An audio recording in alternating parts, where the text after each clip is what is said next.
Nice day for surfers and for spear guys. Good water clarity today. Nice and clean. Everything's looking pretty good. Yo, what a morning, man. Water clarity is beautiful, clear, 73.6 loads of fish, man. These fluke are just chewing. It's just constant fish. Really cool. So the waves are really nice. The water clarity is really nice.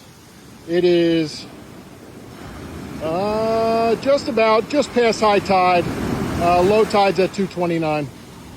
It's Friday the 28th, and the wind is west wind, very calm. Obviously overcast, a little bit foggy, but spectacular fishing.